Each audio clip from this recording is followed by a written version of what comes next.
विधान परिषदेची निवडणूक अटळ असल्याची चर्चा आता होतीये। महायुती आणि मवियाकडून उमेदवार मागे घेण्यास नकार देण्यात आलाय। दोनही बाजूकडून पुरेसं संख्याबळ असल्याचा दावा हा करण्यात येतोय। महायुती विधान परिषदेचा एकही उमेदवार मागे घेणार नाही असं म्हटलं जात आहे। आज उमेदवारी अर्ज मागे घेण्याचा शेवटचा दिवस होता।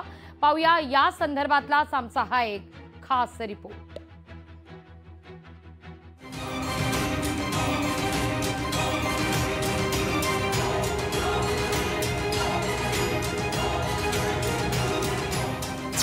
विधान परिषदेची निवडणूक अटळ।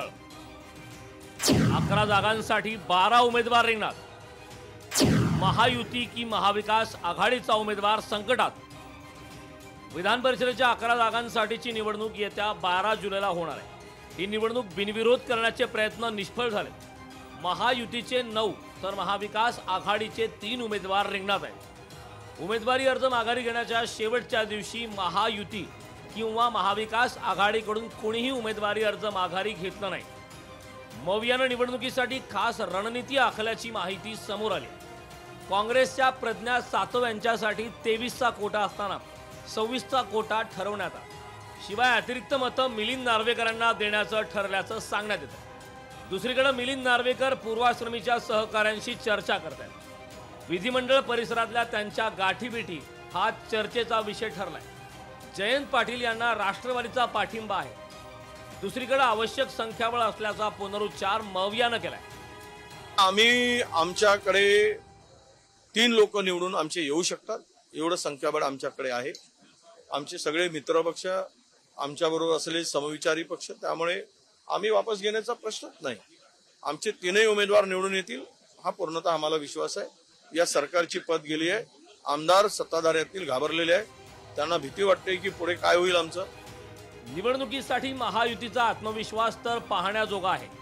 उमेदवारांना जो कोटा ठरवून देण्यात येईल त्यापेक्षा जास्त मतं मिळतील असा विश्वास शंभूराज देसाईंनी व्यक्त केलाय। महायुती या निवडणुकीत सर्वच्या सर्व उमेदवार आम्ही जे उभे केलेले आहेत महायुतीचे ते निवडून आणण्याच्या परिस्थितीमध्ये आज आहे। आमचे सर्वचे सर्व उमेदवार जो काही कोटा दिला जाईल त्या कोट्यापेक्षा जादा मतं घेऊन निवडून येतील एवढंच मला सांगायचं। विधान परिषदेच्या या निवडणुकीत सत्ताधाऱ्यांचा विरोधकांच्या मतांवर जसा डोळा आहे तसा विरोधकांचाही सत्ताधाऱ्यांमधील आमदारांची मतं मिळवण्याच्या प्रयत्नात आहे। या निवडणुकीच्या निकालात महायुती आणि महाविकास आघाडीकडे किती संख्याबळ आहे हे स्पष्ट होणार आहे। स्वप्नील जाधव, लोकशाही मराठी, मुंबई। लोकशाही मराठी ऐका, पहा, जागरूक रहा।